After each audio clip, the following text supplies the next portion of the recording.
Welcome to part 6 of this Belgium Abridged campaign for the Great War. Last time, the German armies tried to attack Belgium. 2 of them got in the long way, and many more were destroyed trying to force a river crossing. Our own men defending the crossing have been whittled down as well, but we have made things easier for ourselves. But we're still in danger. We need our main force to break through the German armies near Strasbourg to come and help at Brussels.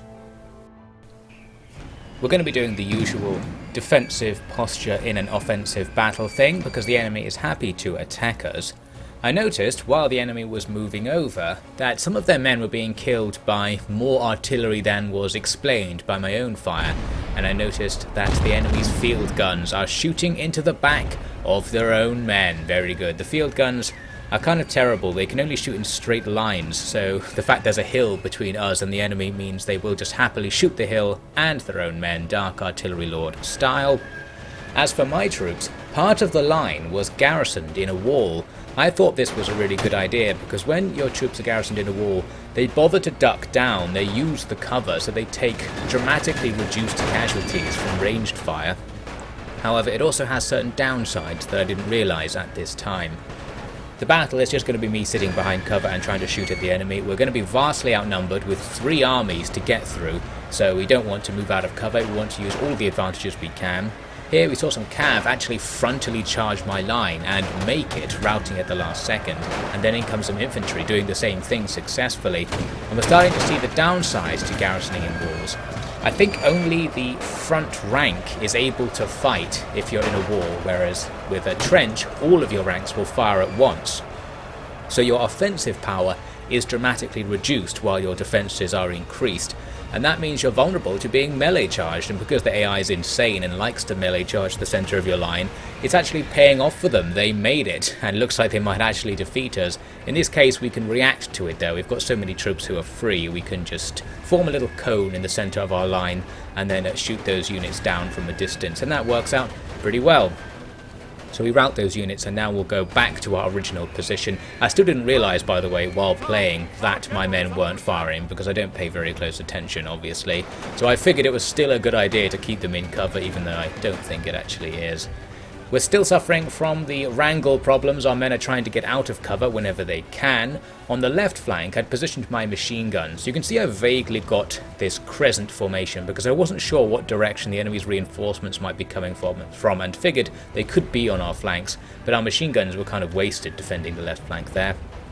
Now we are gradually being taken out on the left flank. I wasn't really appreciating this in the battle at the time, but the enemy do outrange us, as I mentioned at the end of the last part, and they're just sniping my men, and I didn't notice my men weren't really firing back, so problems will gradually arise there. What I'm focusing on while actually playing the battle is this cavalry battle on the right flank, a World War I style cavalry battle. It's 2 groups of guys sitting on horses shooting at each other, and our guys shot better, so we won that fight. Overall, I'm trying to get these 2 units of infantry to go finish off the enemy's artillery. Back to that unit that's sniping me, I'm kind of noticing at this point in the battle, because we've lost about a unit's worth of troops while just standing there supposedly in cover. Some of our men are in range to fire back, they're just not doing it very well. So trying to put more guns on that 1 unit before it gradually wipes out our entire army.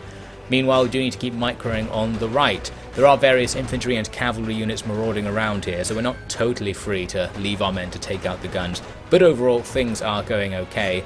We got rid of the guns, then had to deal with some of the local infantry because they started line battling with us.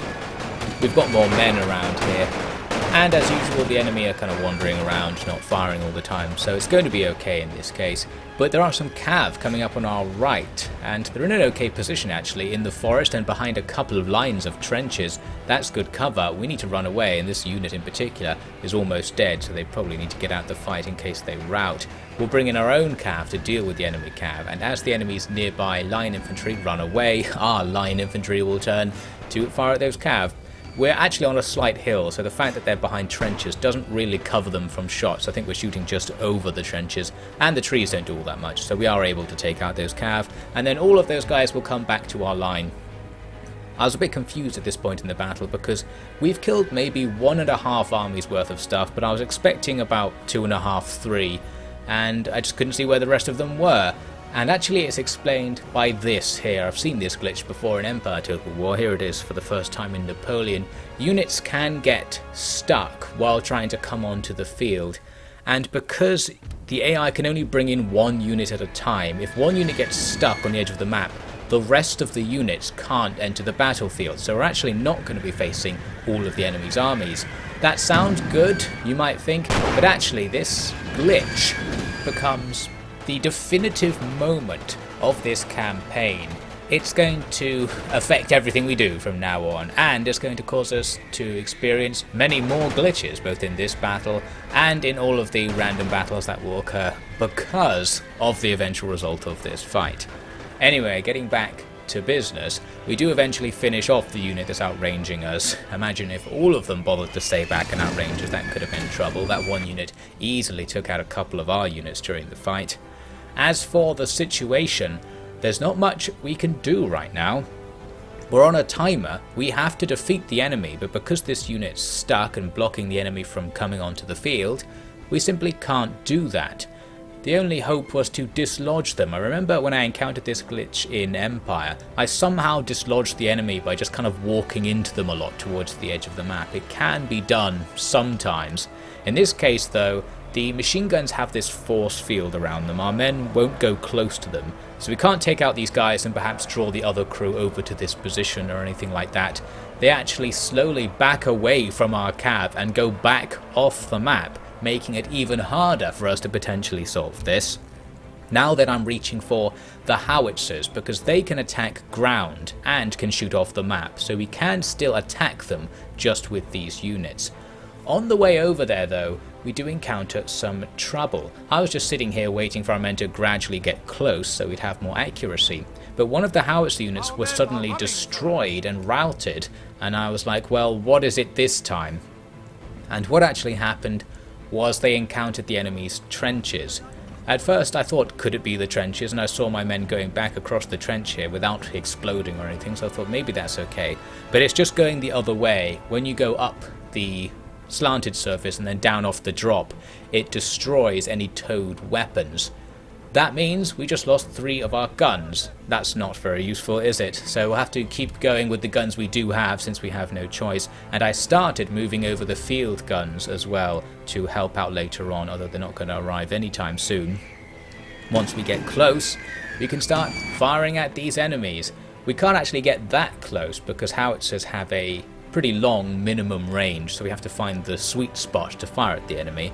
And they're super inaccurate, meaning actually hitting them is going to be unlikely, but we do get the odd hit now and again. You can see the enemy are in a couple of different groups, so we just have to hope that our shells eventually hit each group at least once and maybe can take out the enemy and break away the blockade in the enemy's reinforcement pool. There was a hit. Pretty good, didn't actually take out enough of the enemy. One of the guys who got hit directly survived, so that's not a good sign. But anyway, that continues on, while the rest of my army is actually going to start going back towards our deployment zone and the edge of the map, because we might lose this given the time limit. So I thought, let's put everyone on the edge, that way we can withdraw.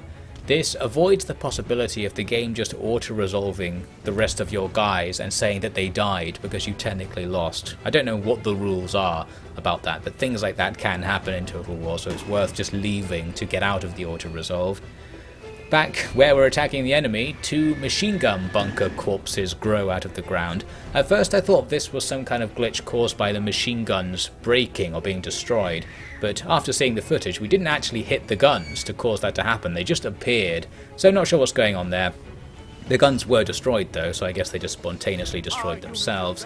Now while waiting some more, I've made the same mistake again. My field guns, while going back towards our deployment zone, went across my own trench line, didn't even think of that despite seeing the problem in this battle, and we just lost 7 of our 8 field guns. That's pretty bad, because given our situation on the campaign map, we're not going to be able to get any more of those things anytime soon. This glitch battle is turning into a real disaster, and long story short, we did not unblock the enemy's reinforcements, and we lost because of the time limit. A close defeat. Many more losses than I expected. The enemy took some pretty hefty losses in their army, but because we didn't break through, it doesn't really matter. we only have a couple of turns to get to Brussels before it's surrendered automatically, and with that it's not going to be possible, and I'm not even completely sure it would have been possible if we won. It also means we can't replenish, because we were going to break into the town, replenish, and then go on with a full-strength army. Now we're just damaged, we're still stuck near Strasbourg, and Brussels is still in major trouble. So this is what I mean about that one glitch pretty much changing the campaign. Now we can't save Brussels. We're going to run out of money and take attrition on our units every single turn from now on, which is going to be a big problem, as you might imagine. Basically, this could be the beginning of the end. Haven't played far enough ahead to see, but it's getting that way. There is cause for hope, because the French are quite near the German armies at Brussels and might attack them and save us. The thing is, the French still aren't doing anything. After their little burst of activity in 1915 sometime, they've given up on the war once again. They're just marching around. As for Britain and Russia, well, we've seen no evidence at all that they're participating in the war. So yeah, it continues to be just us versus Italy, Germany and the Austro-Hungarian Empire. Italy besieges right there, just to add to the fun. I thought I might also mention right now that getting worse and worse in this campaign is a glitch you might have seen if you've played Empire Total War. In that game, the Ottomans could sometimes have extremely long turns, and Germany has that problem now. It's caused by the AI going a bit crazy and splitting its armies up into loads of one-unit stacks. They have to pathfind around each other, which exponentially increases the amount of time it takes for the AI to make pathfinding calculations. And basically, you end up having to sit here for 5 minutes, while the Germans are just moving random units between cities in their territory and not doing anything all the time. So I just thought I'd mention that for some sympathy. It's pretty annoying to play this game for many reasons, and this is another one. Let's do a full assessment of the situation then.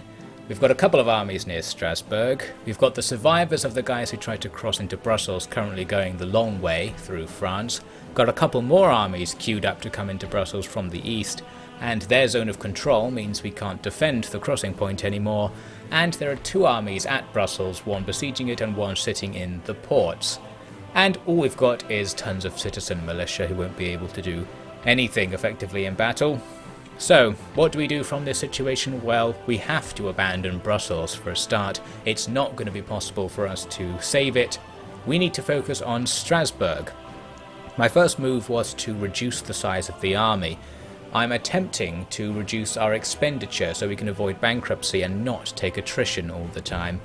This isn't even necessarily the best idea, actually, because we can get free replenishment if we can capture a town, so having tons of half-dead units will sort of like be getting free infantry later on. Anyway, once I'd reorganised the force and got rid of my field guns since I didn't want them anyway, we quickly auto-resolved the tiny scraps of an Italian army that was besieging Strasbourg, and we're in, but the financial situation is still pretty bad. The good news is that the replenishment you get from sitting in a town is greater than the attrition you take from being bankrupt, so we will actually gradually get stronger if we just sit in Strasbourg, but that does mean the clock will be ticking down at Brussels. The units currently defending the university are attacked by tons of stuff. In this case, I was able to retreat and the enemy didn't pursue my men, but in the turn after this I just disbanded these units because they're not going to be of any use to me and we do still need to save money. By the way, I was constantly trying to get peace with all of the guys we're at war with, but they're not interested in it anymore, especially because I'm on the back foot and I can't really offer them anything to sweeten the deal. So yes, nothing came of it despite many attempts at asking.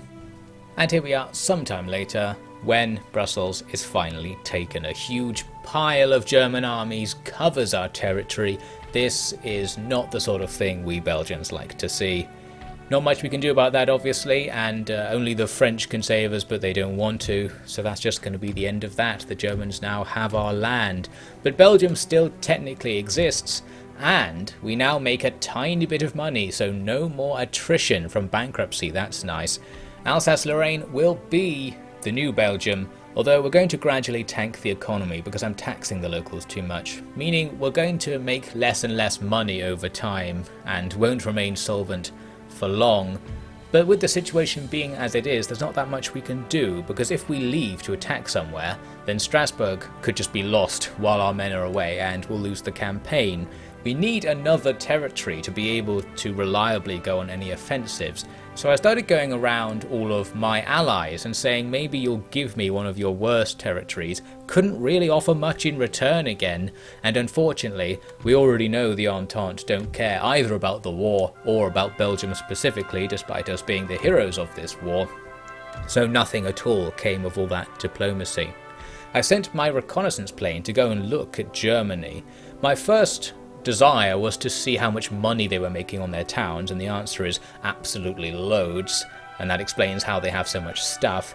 But we also revealed the extent of the glitch that I was mentioning earlier. They've got all these little units, they're just moving between different towns and garrisoning them all over the place, and that is ruining the game. Now, as for our plan, there was one thing I could do. That was to go east towards Stuttgart, because we can actually attack that in one turn, so it is safe to do it. Plus, Stuttgart, while it's a smaller settlement than Strasbourg with fewer facilities, does make more money, so it could be a bit of an upgrade, especially because it takes us away from the German armies which were gradually surrounding us at Strasbourg. We ought to resolve our way through a machine gun bunker on the road. Couldn't quite make it to Stuttgart, but I just need to drop the howitzers, and then because the howitzers are close enough, we're in their zone of control still, they'll be involved in the battle for Stuttgart anyway. The enemy have their own random artillery unit coming in as reinforcements. Their army is mostly citizenry, so not going to be too much trouble. At first we can only see this one rifle unit doing a very nice synchronized dance in the middle of the field. I hope we're not interrupting something here. My plan obviously is just to stand in a line with our entrenchments and use our artillery to force the enemy to attack us. The enemy were doing nothing until the howitzers set up, so it is just a case of getting them into range of something and then their defensive AI gets turned off. In the meantime, the enemy's random artillery unit needs to be dispatched before it sets up, and my cav were perfect for that. I won't really talk too much about this battle because, well, as you can see from the balance bar, all we had to do was shoot the enemy a few times to win. This did prove to be harder than I thought because the enemy kind of weirdly took their whole army around my left flank and I had to fold my force to attack them. That's a great idea, by the way. I'm pretty sure the AI did it by accident. But still, another annoying thing was that their citizenry kept going into hiding while attacking us. They have the attack from hiding trait for some reason, so had to advance up close to them to get them into vision. And of course, my men who are still in the trenches don't like using them, so have to try and keep them under control. Sometime later we managed to hunt down and kill all the random citizen units, and we pick up a heroic victory. That's more like it. We did lose some men, less than 10% of our force, and we'll get replenishment since we're moving right into a town. We'll occupy the place. They're not going to be too happy about us being here, but that's not necessarily because they hate us. It's actually because I have the taxes on maximum right now, so you get a huge debuff to public order. I'm going to turn it down. I could actually leave it in this setup with upper class taxes maxed and lower class on high, but for some reason I got it into my head that I was going to stay here for a long time, so I thought I don't want to damage the economy. We'll have middling taxes so that we can still potentially keep the economy stable or even get some growth. But in retrospect, there was no point in doing that. We should have taken them for all they were worth, because we're not going to be able to set up and recruit new units here or anything like I originally hoped. Here we are at the start of the next turn, and you can see the Austro-Hungarians are just all over the place. You might also see here they've got loads of random single units around. They're starting to do the same thing that the Germans have been doing, just to make the end turns even worse. Although later on they stopped doing this, and so did the Germans actually. Things did get better.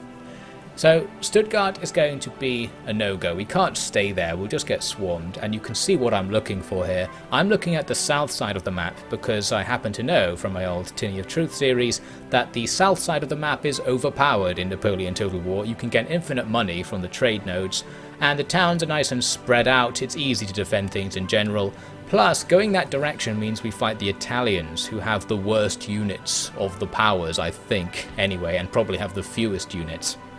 So with that I started my plan.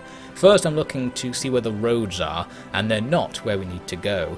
We need to go into Switzerland, retake it, and then go south towards Milan, and then try to think about what we can do from there to keep moving basically. That way we should always have a territory while we move, although if the AI is particularly aggressive there's no guarantee of that. Anyway, we just get going, so Stuttgart will be abandoned, Strasbourg is under siege, and it will take us 2 turns to get Switzerland at the very least, so we need to act fast and hope the AI doesn't notice what we're doing.